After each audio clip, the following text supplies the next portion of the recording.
for the delegates, they came to the Prophet ﷺ. Amongst them, this person is called Al-Ashaj. Al-Ashaj, his name, Al-Mundhir ibn A'id, his name. This is his kunya, Al-Ashaj. So he came along with them, and they came to the Prophet. As soon as they parked their camels, all of them went inside without any hesitation, without even looking at their camels, without making sure that the camels are tied up. They want to see the Prophet ﷺ, except for him. This is Al-Mundhir ibn A'id. He calmed down. He saddled his camel properly. And he also made sure that the camels of his friends as well who came with him. And also he put himself dressed up. And then he came to the Prophet ﷺ. And so he was the last. And the Prophet ﷺ watched all of this. He saw it. So he said to him, O Ashaj, for verily there is two characteristics that Allah loves in you. They are Al-Hilm, Al-Ana. We said prudence and forbearance. So he asked the Messenger of Allah, are these being chipped into me by Allah Azza wa Jal, or I have gained them through, conduct and communication? He said, no, Allah chipped them in you. So they are original characteristics from Allah. You did not strive to gain them. So from that story, we have lots of extra benefits to. I would have loved the Imam would have put the whole hadith and the whole story, because we learn from here why he is prudence, why Allah's Messenger said to him, you have this, because of what he had done. He calmed down. He didn't rush like them and run. And when they came inside, they started kissing the hand of the Prophet ﷺ. They love the Prophet. Well, he has taken his time to make sure that he's not going to, because when you are rushing things, you might, do something wrong. So he took his time and he went inside. And then the Prophet ﷺ told him this. So here he said to him, Messenger of Allah, are they being created into me? He said, no. I said, yes. So they're not being gained. So we understand now the manners can be of two types. One, that Allah has given you. Like for example, you find the difference between Abu Bakr and Umar. Both of them embraced Islam. Both of them shaped their manners. But still, each one has got what? A different character. It's being chipped into him. So if we want to set who is the one who's, I don't like the word to say hot-blooded, but very responsive to which one? Abu Bakr or Umar? Umar. Straight away, you said Umar. Straight away. So when the person had done for him, Messenger, let me just kill him. He's ready. Let me kill him. Umar. Straight away.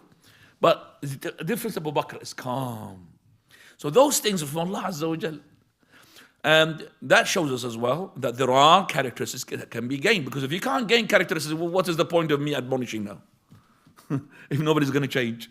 Nobody's going to gain, for example, patience through these lectures. Not going to be a person going to gain more morals and more manners from these lectures. If nobody going, brother, be calm. Well, I'm not calm because Allah created me uncalm.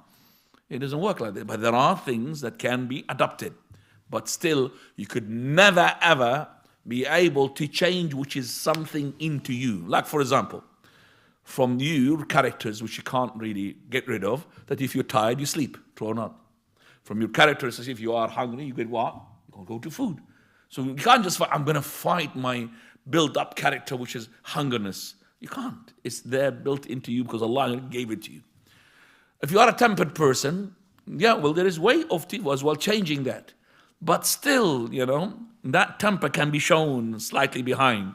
Okay? Somebody who's calm, very slow. Like a snail, slow in acting, all of this.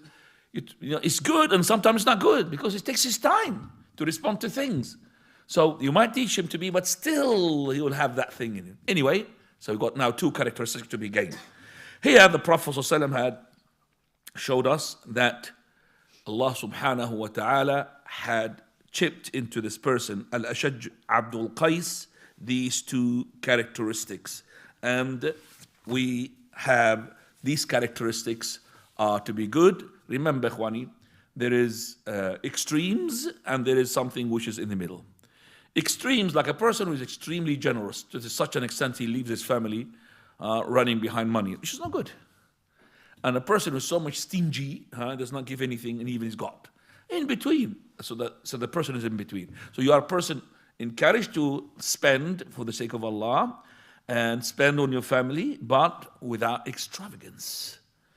Without extravagance and without being stingy in between. Same thing with the other as well characteristics. 633, please.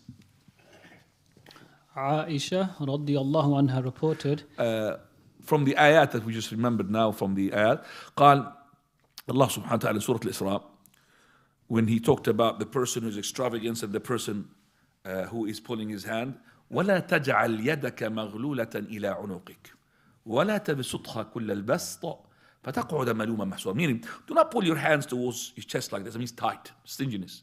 And do not stretch it really open all the way. And then you will be regretting.